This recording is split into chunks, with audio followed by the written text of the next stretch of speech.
Bonsoir à tous, merci d'être là. Je vais commencer à prendre la parole très rapidement, juste pour vous présenter le contexte. Moi, c'est Léa Charton, je suis médecin généraliste à la maison de santé du Neuhof, dans le sud de Strasbourg, dans un quartier précaire. Et puis, je laisserai Sarah et Edouard se présenter et ils vous parleront d'eux mieux que moi.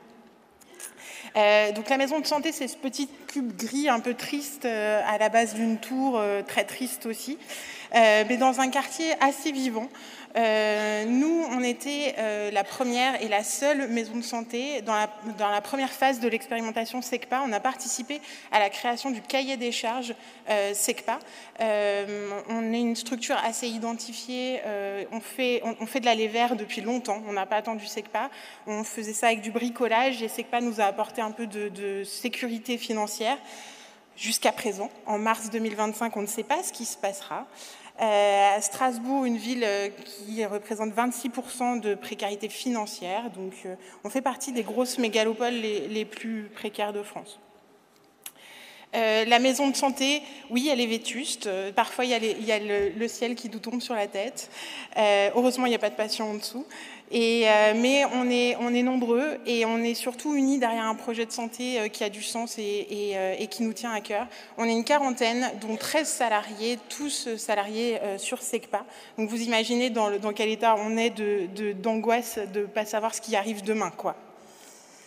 Ça, c'était juste un schéma pour vous rappeler que, bien sûr, la santé, c'est plus que le soin. Donc, le soin, c'est le premier rond gris. Et donc, la santé, c'est beaucoup plus global. Et vraiment, on pense que l'intervention des médiateurs santé font qu'on est plus qu'une maison de soins, qu'on est une maison de santé. Et ils vont vous montrer à quel point. Merci. Merci beaucoup. Bonjour à tous. Merci, Léa.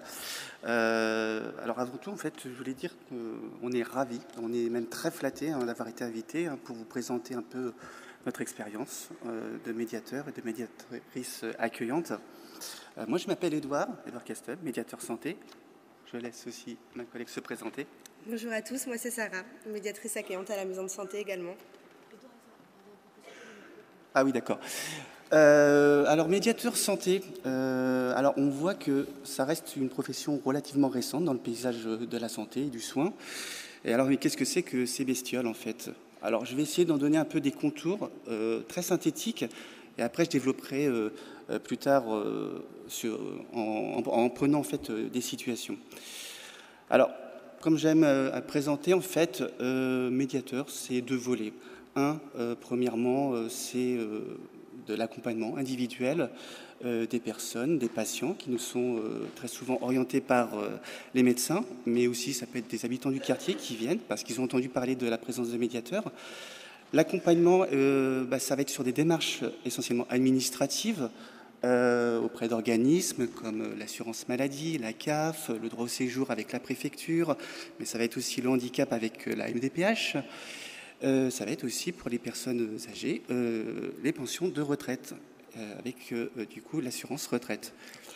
Et il y a aussi un autre volet, un volet qui, là, on souhaite réellement favoriser le lien social, c'est-à-dire que les personnes puissent trouver un moment pour se réunir et du coup se rencontrer pour, autour d'ateliers, des ateliers prétextes à parler de santé, et en présence d'intervenants, mais avant tout pour parler d'eux-mêmes et voir qu'en fait, rompre aussi cet isolement et se rendre compte qu'ils ne sont pas tout seuls aussi dans certaines situations un peu difficiles. Voilà. Je vais laisser maintenant ma collègue présenter aussi son poste. Merci. Alors du coup, en tant que médiatrice accueillante, nous sommes le premier niveau d'accueil de la maison de santé. Nous avons un rôle d'écoute, de repérage des patients et d'orientation vers les différents professionnels en interne comme un externe. Nous accueillons, écoutons et vérifions les droits des patients, puis les orientons vers les médiateurs santé pour des démarches d'accès aux droits. Nous informons et orientons également vers tous les professionnels en vacation au sein de la structure, tels que psychologues, diététiciennes, vers les actions collectives ou vers les structures partenaires. Nous assurons également la prise de rendez-vous des patients auprès des spécialistes, des hôpitaux et des structures externes. Nous programmons des rendez-vous avec interprètes, expliquons le parcours aux patients, consignons tous les rendez-vous pris à l'extérieur afin d'en assurer la traçabilité et d'effectuer un rappel aux patients. Alors donc on est en lien avec les infirmières, on récupère des documents médico-administratifs afin d'assurer un accompagnement rapproché du patient, y compris à domicile. On a mis récemment en place un protocole patient porcelaine qui a pour but de renforcer l'accompagnement social des patients les plus fragiles, ceux qui risquent de rater la toute dernière marche et qui seront susceptibles de mettre en échec tout le travail et l'accompagnement réalisé en amont. Nous leur apportons une écoute, une réponse, un apaisement ou bien tout simplement un sourire qui parfois suffisent à les rassurer, les contenir ou bien les orienter. Je pense que l'idéal, c'est de vous raconter quelques anecdotes afin de pouvoir mieux vous illustrer notre travail. Alors oui, on a repris cette expression de patient porcelaine, parce qu'ils sont fragiles, mais ils sont précieux aussi. Et je vais partir d'un patient, un patient de notre chère collègue Léa Charton, Monsieur R. Monsieur R, alors c'est une personne qui un jour a été voir son bailleur social parce qu'il était très embêté, il a perdu ses clés et il s'est retrouvé enfermé dehors. Alors c'est regrettable, mais du coup il ne savait vraiment pas quoi faire.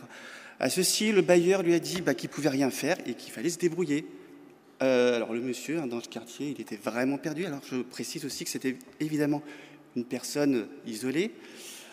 Et du coup, le deuxième recours, ça a été, mais attends, il y a la maison de santé. Je vais aller voir mon médecin. Mon médecin, du coup, je vais aller voir le docteur Charton. Qu'est-ce qu'elle peut faire, le docteur Charton, pour ça? J'ai perdu mes clés, qu'est-ce que je vais faire?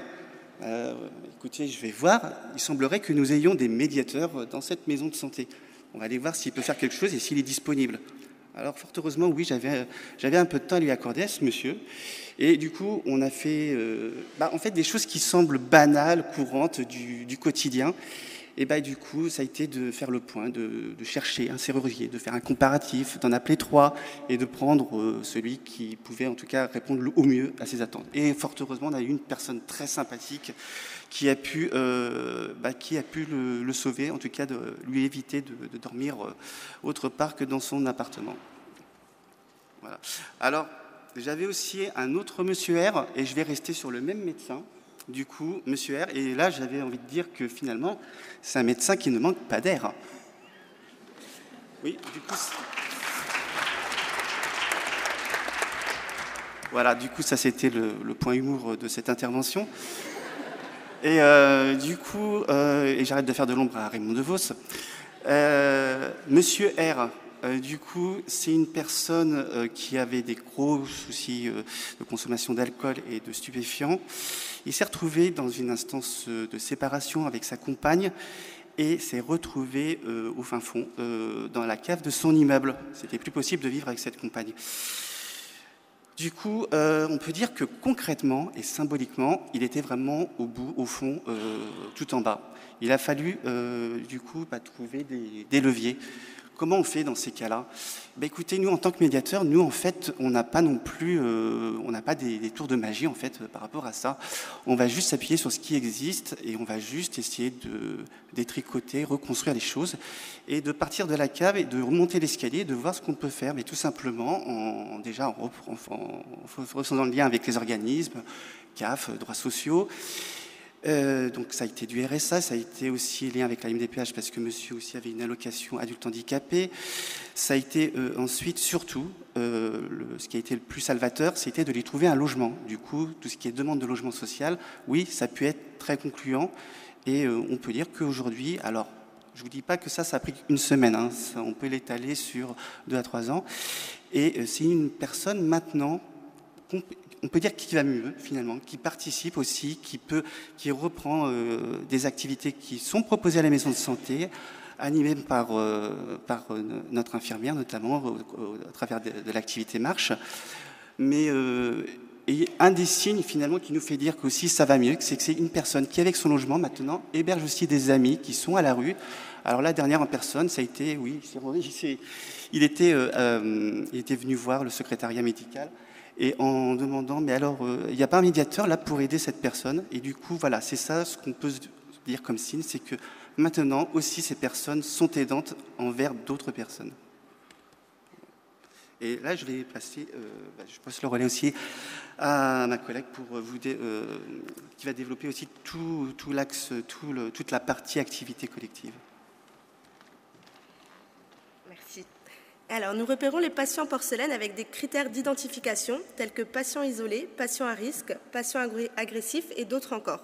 Nous arrivons à les recentrer en leur proposant un café, un thé. Nous les encourageons à participer à nos actions collectives telles qu'un atelier culinaire animé par notre diététicienne ou bien une séance de marche accompagnée par notre infirmière 2 fois par semaine. On a également pu constater la marche rose qui a été organisée par notre infirmière, l'équipe de kiné, notre éducateur sportif. On a eu plus de 80 personnes qui ont participé à cette marche. Je vais également vous présenter un cas de patient porcelaine. Alors, c'est Monsieur C, qui a 80 ans, qui est allophone, qui vit avec sa femme, qui a des troubles cognitifs, ainsi que son fils, qui est schizophrène. Ce monsieur vient voir son médecin pour des douleurs. Finalement, à cette suite, le médecin organise des examens tels que des imageries, prises de sang, etc. Il a une découverte d'un cancer du poumon, et là, tout s'en vient à un processus de soins. Du coup, on s'occupe de la prise de rendez-vous des spécialistes, pneumologues, oncologues, l'hôpital de jour pour des chimiothérapies, les prises de sang à domicile chaque semaine, un jour avant sa chimiothérapie, les ambulances à commander. Et dans tout ça, on doit aussi également gérer le stress de sa femme qui est très présente au cabinet. Rien que ce matin, elle était là 3 fois. Donc du coup, sa femme a eu l'idée un jour d'annuler le PET scan de son mari via la pharmacienne. On ne sait pas pourquoi. On a dû tout réorganiser le jour même.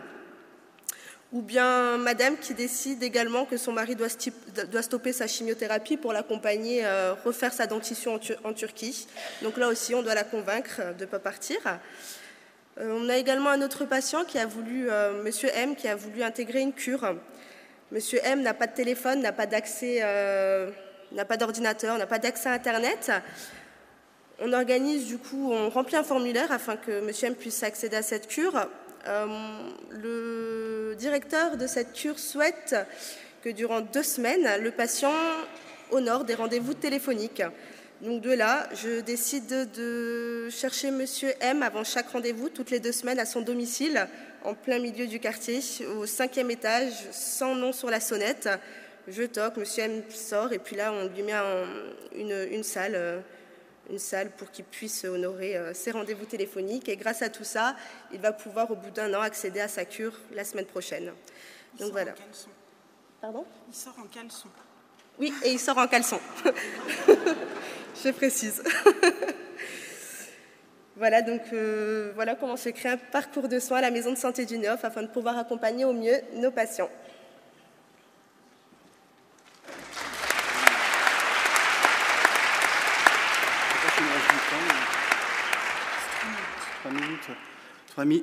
Alors, il nous reste un petit peu de temps, en fait, face à, finalement, des fois, des situations compliquées de ces personnes.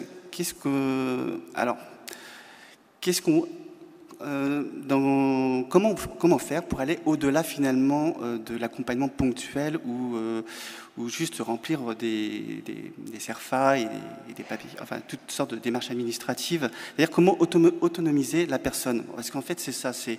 Des fois, on pourrait se dire « Ah mais oui, mais on fait beaucoup à la place de la personne et finalement, la personne, elle est toujours un peu au même stade. » Eh bien, l'idée, ça serait effectivement d'organiser le fait que la personne puisse devenir actrice, en fait, de ces démarches-là. Donc, on imagine des ateliers. Alors, on a parlé des difficultés techniques, que ce soit téléphone, informatique, accès aux droits, justement, via Internet. Alors, c'est extrêmement compliqué. On est sur, aujourd'hui, une obligation, en plus, de plus en plus évidente, de faire ces démarches sur Internet. Et là, beaucoup de personnes se retrouvent dans cette situation d'électronisme, de ne pas comprendre. C'était déjà compliqué avant, ça l'est encore plus. Il faut s'affranchir de tout ça. Donc on organise des ateliers informatiques où là, la personne, on va aussi l'accompagner sur comment on fait ces démarches, comment déjà on maîtrise l'outil et en fait essayer de diminuer en tout cas ses craintes, de faire des erreurs et de ne pas y arriver aussi tout simplement. Donc ça, c'est un exemple. Et on essaie aussi de le développer sur d'autres types d'ateliers. Et Du coup, juste pour conclure, on est 7 médecins à la maison de santé, il y a 3 infirmières, il y a 5 kinés. Et vraiment, je pense qu'on a tous recours à nos médiateurs. On a 2 médiatrices accueillantes, 4 médiateurs santé. Et vraiment, c'est une plus-value pour notre exercice. C'est une prise en compte globale du patient. Et je pense que je ne saurais plus faire sans. Voilà.